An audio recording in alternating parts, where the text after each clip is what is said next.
পারি এইটা নিশ্চিত করব। আমি মাগুরা জেলা বিএনপির আহ্বায়ক হিসেবে আমি একটি ঘোষণা দিতে চাই। এখানে উনি বলে গেছেন যে অনেক হিন্দুরা নাকি কান্নাকাটি করে ওনার কাছে যে আমরা খুব খারাপ অবস্থা কি আপনারা কোনো মুসলমান বা কোনো বিএনপির লোকজন আপনাদের উপর অন্যায় অত্যাচার করতেছে বলেন। যদি করে কেউ করতেছে কোনো মুসলমানদের বা বিএনপির লোকজন যে কোনো হিন্দুদের বাড়ি ঘরতে দখল করে এনেছে অন্যায় অত্যাচার করতেছে, আপনারা ভয়ে সেটা জামাতে ইসলামের কাছে নালিশ দিচ্ছেন, এরকম কোনো অবস্থা কি আছে বাস্তব বলেন? বলেন যদি আপনারা প্রমাণ করতে পারেন যে কোনো বিএনপির লোক, এবং আমি ঘোষণা দিচ্ছি যদি বিএনপির কোনো নেতা কর্মী আপনাদের প্রতি কোনো অন্যায় অত্যাচার করে, আপনারা যদি কাউকে না বলতে পারেন, আপনারা টেলিফোনের মাধ্যমে হোক যে কোনো মাধ্যমে হোক আমার কাছে বললে দলীয়ভাবে এবং তাকে দৃষ্টান্তমূলক শাস্তি আমরা দলের পক্ষ থেকে দেব। আমি আশ্বস্ত করতে চাই, আল্লাহ যদি আমাদেরকে ক্ষমতায় দেন, আপনারা যদি আমাদেরকে সমর্থন করেন, তাহলে আমাদের সরকার আসার পরে আমরা অবশ্যই একটি ন্যায় নীতি ভিত্তিক, যাতে সকল ধর্মের মানুষ আমরা এখানে বসবাস করতে পারি এরকম একটা পরিবেশ অবশ্যই আমাদের সরকার পরিবেশ সৃষ্টি করবেন এবং আমরা সবাই নিরাপদের সঙ্গে বসবাস করব। আমি কেউ চলে যাওয়ার পরে আর এখানে আমাদের একটা সমস্যা আছে। হ্যাঁ, আমি একদম নির্দ্বিধায় বলতে পারি, ইসলামের অনুশাসন যদি কোনো মুসলমান মানে সমস্ত হিন্দুরা তাকে ভালোবাসবে।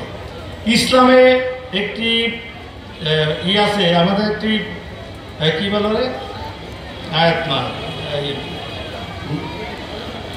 আরে নবী যেটা করছে সুন্নাহ, আমাদের একটি একদম হাদিস এবং সুন্নাহর একটি বিশ্লেষণ, তা হলো যে তুমি যদি ইসলাম তোমার ধর্মের রাষ্ট্রে যদি ইসলাম ব্যবস্থায় পরিচালিত হয়, তাহলে ওইখানে যে সমস্ত ধর্মাবলম্বী যারা সংখ্যায় কম তারা তোমাদের আমানত স্বরূপ।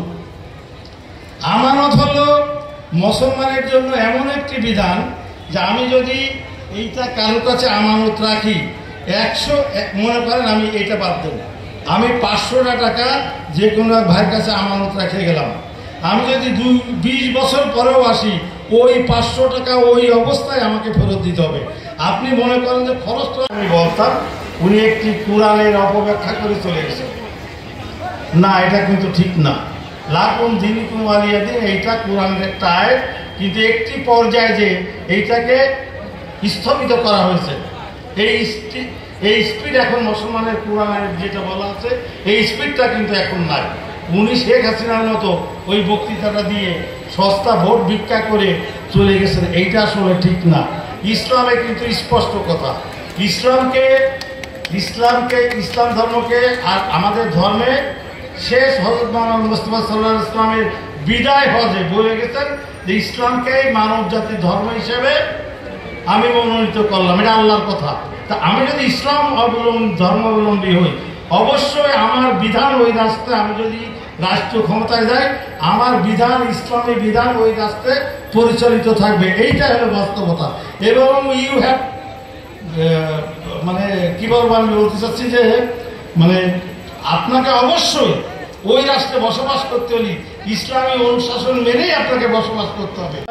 সস্তা বললাম, আপনি ক্ষমতা আসলে আপনারা যে কোনো পোশাক করে ভরবেন, এই সমস্ত সস্তা কথা বলে সস্তা জনপ্রিয়তা হবে না।